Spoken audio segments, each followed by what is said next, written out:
সকলকে স্বাগত জানিয়ে আরম্ভ করছি। তোমরা দেখছো ইংলিশ লার্নিং ক্লাস, আর আমি তোমাদের প্রিয় অশোক স্যার। দেখো, এখানে লেখা আছে আমাদের দূরদর্শনটি পুরনো ছিল। তো আশা করি তোমরা এতদিনে নিশ্চয়ই বুঝতে পেরেছো যে ইংরেজি সেন্টেন্স তৈরি করতে গেলে প্রথমে দিতে হয় সাবজেক্ট, তারপরে ভার্ব, তারপরে অবজেক্ট। তো এখানে দেখো আমাদের দূরদর্শনটি পুরনো ছিল। তোমরা দূরদর্শন ইংরেজি জানো, ছিল ইংরেজি নিশ্চয়ই বুঝেছো। তাহলে সেন্টেন্সটা কী করে গঠন করতে হবে, তাই তো? তাহলে সেন্টেন্স তৈরি করার নিয়ম, প্রথমে সাবজেক্ট। সাবজেক্ট কাকে বলে? যার সম্বন্ধে বলা হয় তাকে বলে সাবজেক্ট। এখানে কার সম্বন্ধে বলেছে? আমাদের দূরদর্শনের সম্বন্ধে। দূরদর্শন ইংরেজি টেলিভিশন, তাহলে আর আমাদের ইংরেজি আওয়ার। তাহলে কী দেবো প্রথমে? Our television. দেখো দিয়েছে এখানে আওয়ার টেলিভিশন। আমাদের টেলিভিশন কি ছিল?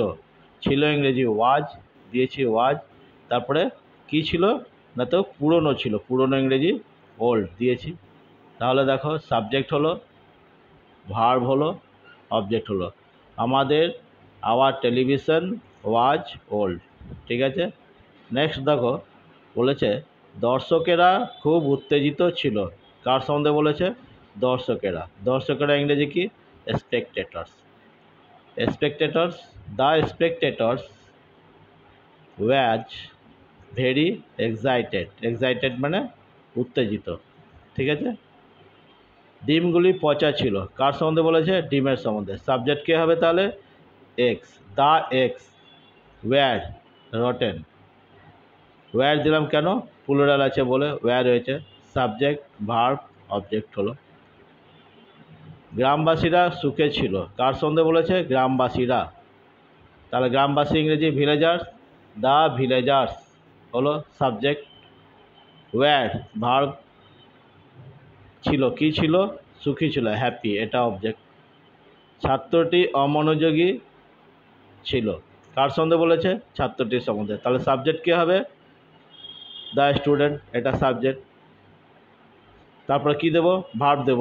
ওয়াজ বসিয়েছি, ভার্ব। ছাত্রটি ছিল, কি ছিল? তা তো অমনোযোগী। অমনোযোগী ইংরেজি কেয়ারলেস। ভার্বকে জিজ্ঞেস করো, ভার্বকে জিজ্ঞেস করলে যে আনসার পাওয়া যায় তাকেই হবে অবজেক্ট। আমি আগেই বলেছি ভার্ব যে ওয়ার্ডকে উদ্দেশ্য করে বলে তাকে বলে অবজেক্ট। তাহলে এখানে বলেছে ছিল, কি ছিল?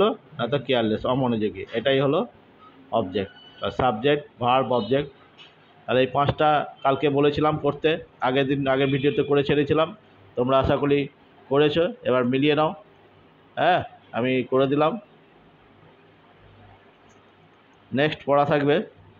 এবার আমরা ভবিষ্যৎকালে যাব, মানে affirmative sentence of future tense.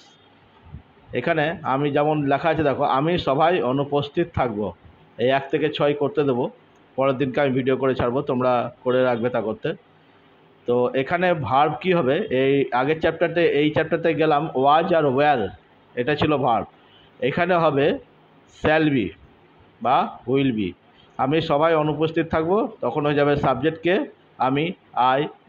অনুপস্থিত থাকবো ভবিষ্যৎকাল বোঝাচ্ছে বলে হবে শ্যাল বি। কোথা থেকে অনুপস্থিত থাকবো? না তো মিটিং, ও সভা থেকে। সভা ইংরেজি মিটিং। Absent from meeting.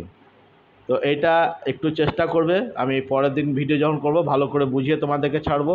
তো আপাতত এটা করলাম আজকে।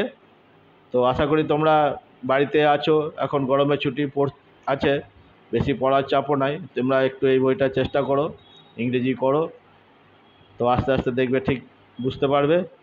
আর আশা করি তোমাদের চ্যানেলটি ভালো লাগছে। তো যাদের ভালো লেগেছে তারা অবশ্যই চ্যানেলটি লাইক করবে, শেয়ার করবে এবং সাবস্ক্রাইব করবে। ওকে, ধন্যবাদ।